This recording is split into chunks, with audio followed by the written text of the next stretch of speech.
Flyers. I decided to record this video because I can't get around to every campus. I was able to talk to CES and the middle school last week, but high school and AC Williams, I have not had a chance to come over there and speak to you whole group. So I thought that a video might be a good way to make sure we all know what's going on and we're all on the same page. Because even this morning I was answering questions and making decisions, and everybody needs to know what's going on. So think of this as not a State of the Union address, but a State of Digital Learning address. So first of all, I want to thank you all for your hard work and positivity this past week. It has truly been a grind trying to get it all done and going, and you guys are fueling me with your positivity and your gratitude. And so, we're here to help, we're here to serve. We want all of this to work out and be good for you and our students. So thank you for that. The first thing I want to talk about is laptops. Some of you may not have heard, so I just want to make sure everybody knows, is we are getting upgraded laptops in the district. Just not today. They are coming, they are being upgraded and refurbished, and they just are not ready for us yet. We are hoping to have them within the next couple of weeks, and I know that is a stressor for some of you because some of them run pretty slow. Some of you do not have a webcam, but just rest assured that the new machines will be thinner, lighter, run faster, and they'll all have a webcam. Speaking of webcams, though, we hope to kind of fill in the gap with our new document cameras that we are getting. The Elmos have been around for 10 years. Some of them are dead. Most of them are dying, and they just don't have the functionality that a lot of the document cameras have that are on the market today. So we were able to order 75. Technology was able to order 75. Technology department has been really great through all this, but they were able to purchase 75 new HoverCam document cameras, the Solo 8, if you're into looking that kind of stuff up, and they are going to be rolling out to you guys very soon, this week sometime. Nick is actually working on them right now. So they are getting those ready to go out to you. What this means, we only have 75. So we have 73 core teachers in the district. So if you teach pre-K through 12 and you are a teacher who is the core teacher or the homeroom teacher for math, science, social studies, or ELAR, then you will be receiving a new document camera. This document camera has some cool functionality in regards to being a webcam, and being able to picture-in-picture teach under the webcam, under one camera with a book or a piece of paper while you are being displayed on the screen as well. So I will be sharing a training video out to the teacher who are receiving a new HoverCam. I will send that out to you hopefully today, but just know that is coming. It will also give you install directions for the software if you choose to go ahead and get it installed yourself, but just know that we are working on that and we hope to fill in the gaps on some of the webcam issues. The next thing I want to talk to you about is student devices. Most of you know, but I found out yesterday that some people still didn't know, that we have decided to pretty much go one-to-one, which means one device for one student in the district, with a smattering of BYOD, which means bring your own device. We have almost enough devices for every student in the district for them to check out through our library system, but there just aren't enough for everyone quite. So I actually put out a personal Facebook post yesterday, just kind of letting some of my friends and people I know in the community know, hey, if you ever thought about buying your child a device, or if you have one at home that's their device, it can come in back and forth to school with them now. So I'm hoping that'll help us fill in the gaps a little bit as far as our device needs. But all the current devices that we have in the district, at this point in time, I'm talking Chromebooks.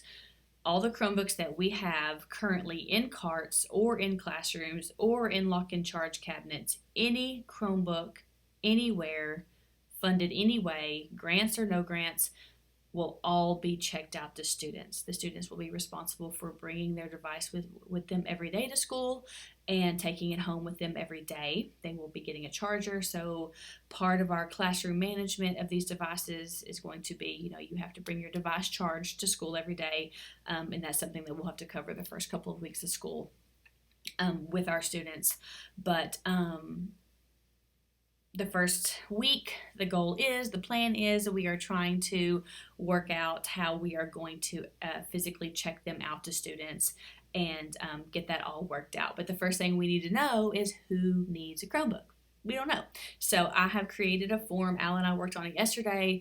It will be going out to parents via Parent Square on Friday. It's a printable form, not a digital form, but it'll be in soft copy format for them to print and fill out. If they don't have a copy or a printer at home, that's fine. We will make copies and have copies available at the front desks of all 4 campuses starting on Monday morning, first thing. So if they want to come and grab a form early, that's great. If not, forms can go home with students on Tuesday or Wednesday, depending on when their first day of school is, and we will just start the process of checking the Chromebooks out through the library. So I hope I explained that well enough for everyone, and everyone kind of understands what's going on.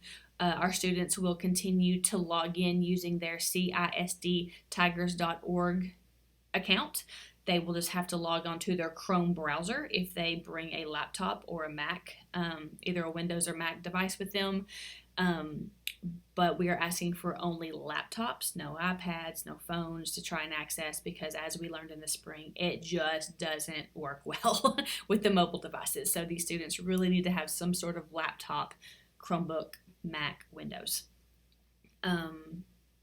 But they'll be logging in using their CISDtigers.org account into the Chrome browser if they are on a Mac or PC, and they'll log into the Chromebook in their CISDtigers.org if they are on their personal device. Now, I've had questions about GoGuardian on this. GoGuardian should still pick it up.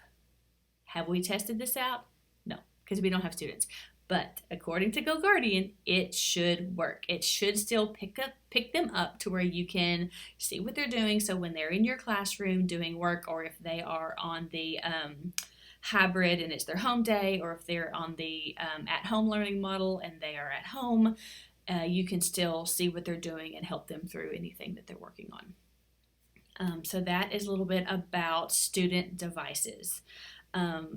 The Chromebook checkout form I mentioned is going to go out digitally and in paper version. And then the other thing I want to talk about is CISDtigers.org account creation for teachers, because I know that I have told many of you, if you are 3rd through 12th grade, that ClassLink will be building our Google Classrooms for us this year. I had a call with the lady at ClassLink on Friday. We got it all set up. It's just not on yet. So everything is all set up to propagate and build Monday. That's my goal.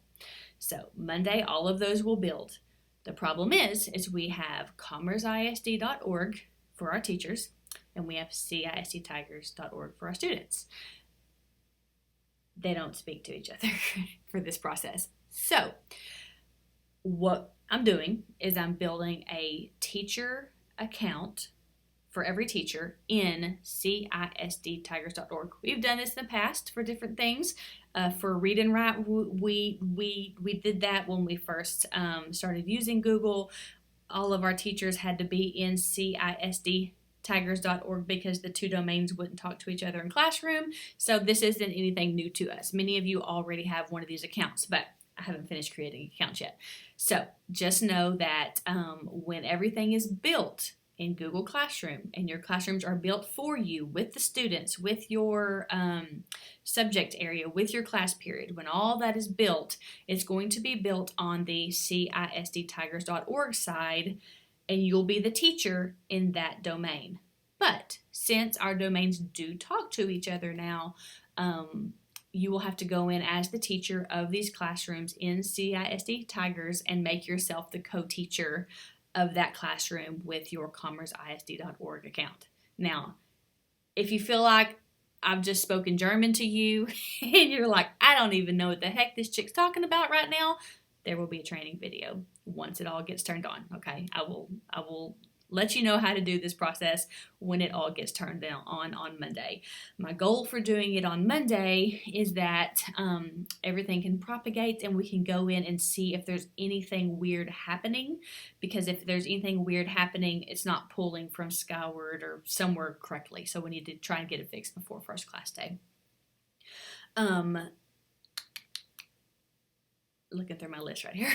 The next thing is GoGuardian.